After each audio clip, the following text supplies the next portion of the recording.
बच्चों, मैं प्रीता कुमारी झा इस पहचान क्लासेस में आपका स्वागत करती हूँ।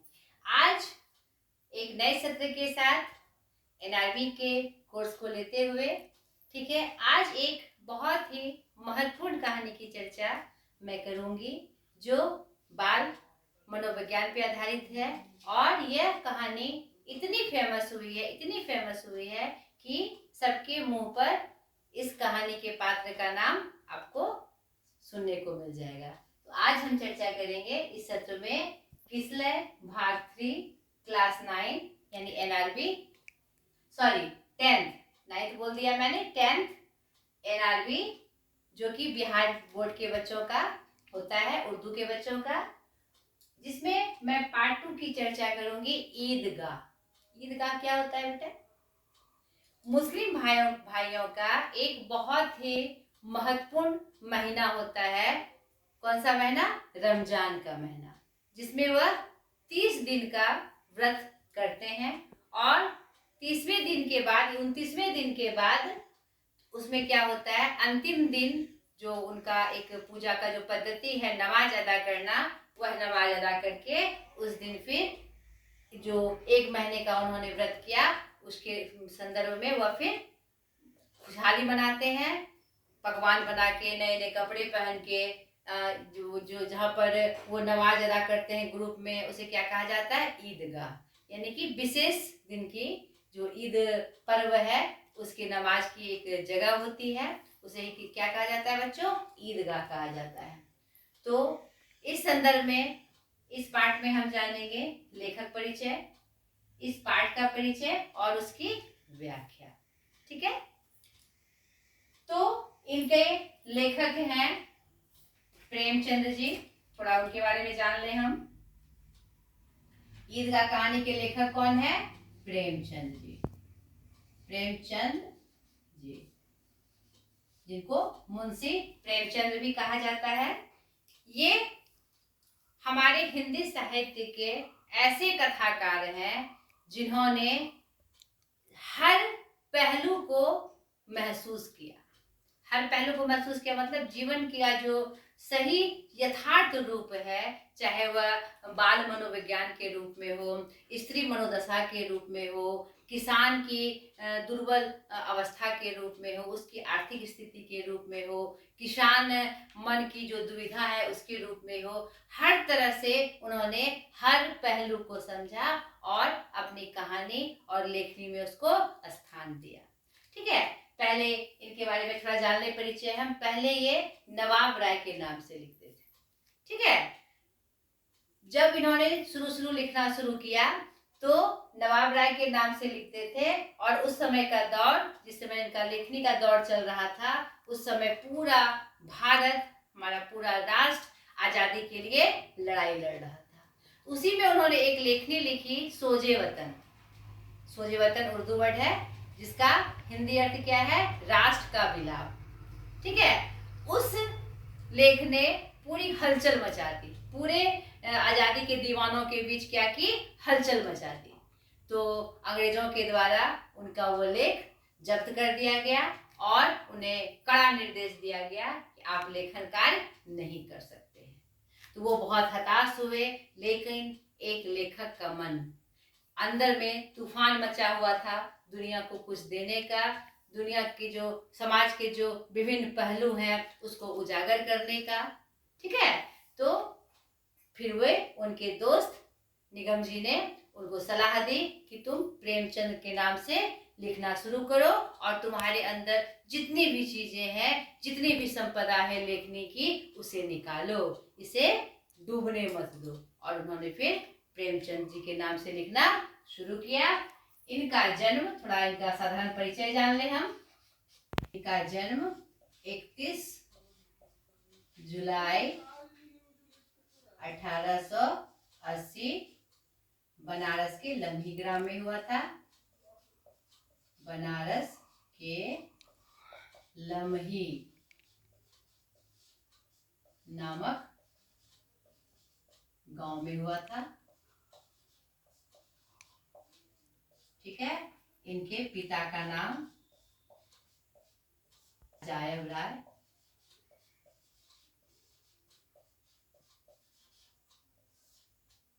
माता का नाम आनंदी देवी, आनंदी देवी, पत्नी शिवरानी देवी, ये इनकी दूसरी पत्नी थी। पहली पत्नी की मृत्यु आकस्मिक उनकी हुई थी और ये शिवरानी देवी एक विधवा थी और उन्होंने विधवा से विवाह कर समाज में एक संदेश उपस्थित किया कि विधवा का जीवन भी जीवन होता है। तो कोई इंसान अगर कोई तथ्य स्थापित करता है तो प्रैक्टिकली उसको दिखाना पड़ता है। तो इन्होंने एक विधवा से विवाह कर कर समाज को यह दिखाया कि हम किसी भी रूप में समाज के सहायक हो सकते हैं। ठीक है। और ये उनके दो बेटे हुए, अमृत राय, अमृत राय और धनपत राय, नहीं धनपत राय, श्रीपत राय, जिन्हें वह धन्नु बन्नू के नाम से भी पुकारते थे। इन्होंने हंस, माधुरी, जागरण, विभिन्न पत्रिकाओं का संपादन किया। लगभग 300 कहानियां लिखी। इनके उपन्यास भी बहुत प्रमुख हैं, जिसमें गोदान उपन्यास का नाम बहुत ही प्रमुखता से लिया जाता है, जो आज भी प्रासंगिक है, जिसमें किसान मन की दशा का वर्णन था। और भी उसमें जो ग्रामीण क्षेत्र का जो रूप, यथार्थ रूप था, उसका भी चित्रण उन्होंने इसमें किया था। उन्होंने सिर्फ मानव की मानसिक दशा का ही नहीं, मनोदशा का ही चित्रण नहीं किया, उन्होंने जानवरों के माध्यम से कि जो उनका जो सेंटिमेंट्स था उसका भी उन्होंने उजागर किया और मानव समाज से उसे जोड़कर एक बहुत ही अच्छा मैसेज समाज को दिया। ठीक है। तो यह ईदगाह कहानी जो है, यह एक बालक के मानसिक मतलब कि एक अवस्था की कहानी है, जो कि एक बहुत ही अच्छी अनुभूति हमें देता है। एक बालक के मन में भी एक बहुत ही अद्भुत भावना का संचार होना हो सकता है, यानी संचार होना या हो जाना संभव है। इसी का चित्रांकन वो इस कहानी के माध्यम से करते हैं। ठीक है, कि कितना इफेक्टिव है कि कैसे एक बच्चे के द्वारा ऐसा एक बहुत ही महत्वपूर्ण कार्य कर जाना जिससे हमारा चित्त गदगद हो गया। तो इस कहानी का मुख्य तथ्य, मुख्य सारांश मैं आपको बता रही हूँ, ताकि आप इस कहानी को पूरी तरह से पढ़िएगा। बहुत बड़ी कहानी नहीं है, इस कहानी को आप पूरी तरह से पढ़िएगा। इससे क्या होगा, इस कहानी के जो पात्र हैं और कैसे कैसे घटनाक्रम में ये कहानी आगे बढ़ती है, यह आपको जानकारी हो जाएगी। ठीक है। इस कहानी का प्रमुख पात्र हामिद है, जो 4-5 साल का बच्चा है। उसके पिता की मौत हैजा से हो गई है और माँ भी पीलिया से मर चुकी है। उसका लालन पालन उसकी दादी अमीना ने किया है। ठीक है। कहानी वहां से शुरू होती है कि 29 दिनों के बाद ईद का, जो मैंने आपको शुरू में बताया, ईद का दिन आ गया है। अंतिम दिन की नमाज अदा कर होनी है। तो ईदगाह जाने के लिए सारे गांव के सारे लोग तैयार हो रहे हैं। सब में खुशी का माहौल है। इस बीच उसकी जो दादी है, हामिद की दादी अमीना, वह उदास है। क्यों? क्योंकि उसके घर में अनाज का एक दाना भी नहीं है। तो उनकी गरीबी का चित्रण प्रेमचंद जी ने किया है कि इस ऐसे ईद वाले मौसम में एक बूढ़ी दादी उदास है अपने पोते के प्रति कि पूरा गांव नए कपड़े, नए जूते लेकर तत्पर है और मैं अपने बच्चे को कुछ भी नहीं दे पा रही हूँ। यहाँ पर एक अभिभावक का व्यवस्था जो दिखता है, उसे देखकर लगता है कि यह अपने ही घर की घटना है। ठीक है। इसी क्रम में कहानी आगे बढ़ती है। वह चाहती है कि खुद हामिद को लेकर ईदगाह जाए, लेकिन वह खुद को रोक लेती है, क्योंकि घर में सेवैयां बनाने की परंपरा होती है ईद में मुस्लिम भाइयों के यहाँ। तो वह सेवई बनाने के लिए रुक जाती है, क्योंकि ऐसी परंपरा है कि सेवई मांगने के लिए एक भोग के रूप में कहारेन, नाइन, जो गांव की और सारी और जो औरतें जो हमारी सहायक होती हैं, धोबिन, वह सब ईद का भोग लगाने के लिए, ईद का प्रसाद पाने के लिए आती हैं। तो वह उसकी तैयारी में अमीना जुट जाती है और हामिद गांव के बच्चों और लोगों के साथ ईदगाह जाने को तत्पर है। और वह दादी को, सोचिए उतना छोटा बच्चा दादी को आश्वस्त करता है कि मैं जल्दी ही लौट आऊंगा। इसी क्रम में वह चला जाता है। वहां जाकर ईदगाह में एक साथ ईद की नमाज अदा की जाती है।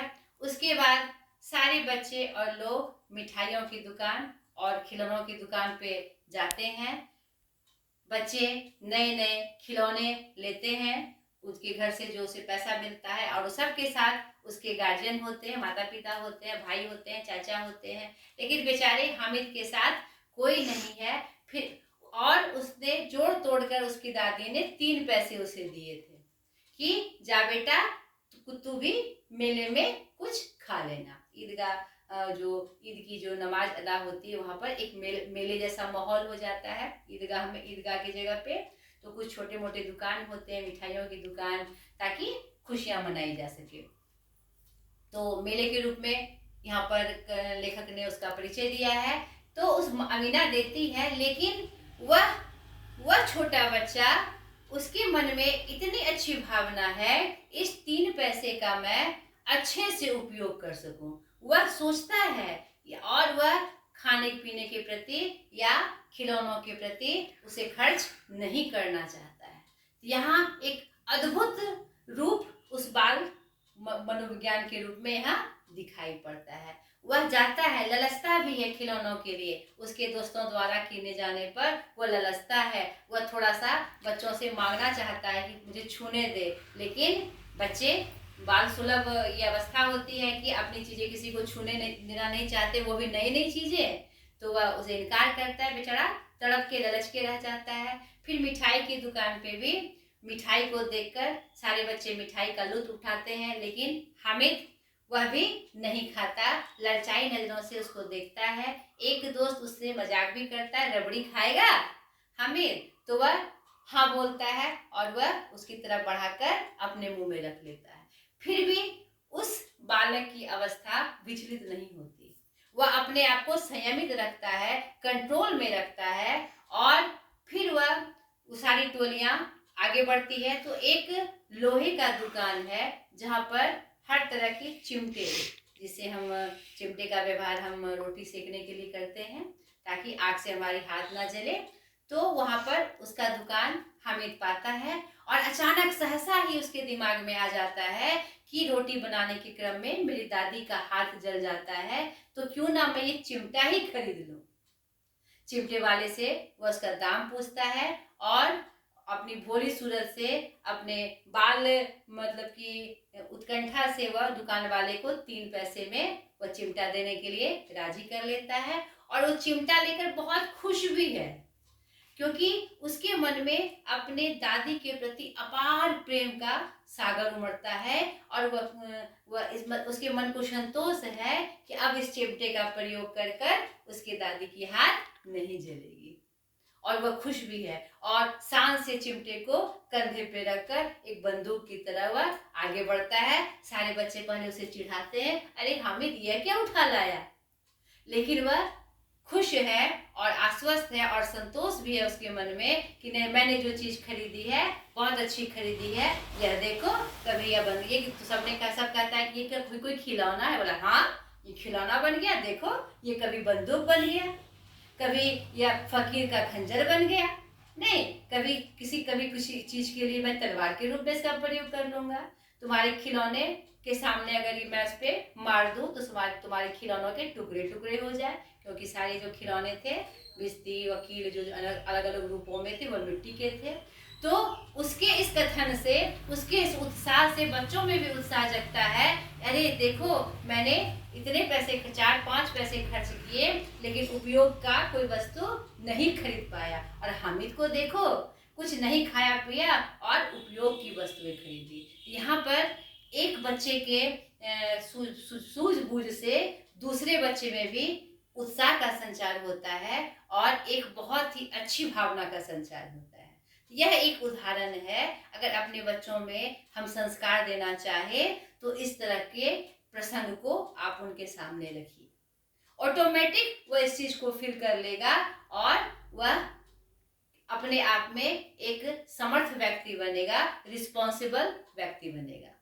ठीक है, तो फिर उसी का दोस्त जो उसे ललचा रहा था खिलौनों से, मिठाइयों से, उसकी चिमटा छूने के ये से उसे क्या करता है, अपने सारे खिलौने देता है और हामिद छूकर उसका वो संतोष भी करता है और घर जाकर बड़ी खुशी से अपनी दादी को आवाज लगाता है। दादी खुश होकर बाहर आती है, कहती है अरे यह क्या ले आया?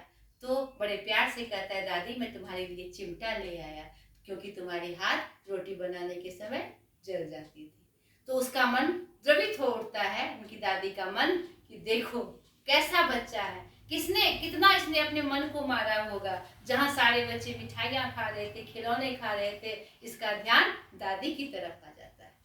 यह चित्रण हमें अपने परिवार के प्रति एक समर्पण की भावना का संचार करता है, जो हामिद हमें सिखा जाता है। एक 4-5 साल का बच्चा सिखा जाता है। अंत में उसे गले से लगा लेती है और भाव विभोर हो जाती है। तो ये छोटी सी कहानी है, एक छोटे से बच्चे की कहानी है, एक प्रसंग के माध्यम से कवि लेखक प्रेमचंद जी ने हमारे सामने प्रस्तुत की है, जो हमें एक बहुत ही विशेष संदेश देती है। ठीक है बच्चों, तो यह इस कहानी की व्याख्या थी, इस कहानी का प्रसंग था। आप इस कहानी को फिर से एक बार जरूर पढ़िएगा, तो आपको उसमें जो पात्र हैं उसकी जानकारी आपको मिल जाएगी और तब इसका जो प्रश्न अभ्यास है वह करना आपको आसान हो जाएगा। ठीक है, आशा करती हूँ यह प्रसंग जो मैंने आपसे जिक्र किया आपको अच्छा लगा होगा और जो बातें मैंने कही कि इस कहानी से क्या संदेश मिलता है उससे आप जरूर प्रभावित हुए होंगे। आज तक के लिए इतना ही। अगले वीडियो में मैं इसके प्रश्न अभ्यास के साथ आपके सामने प्रस्तुत होंगे। तब तक के लिए आपके लिए होमवर्क है कि आप इस कहानी को अच्छे से पढ़ लीजिएगा। ठीक है बच्चों, बाय।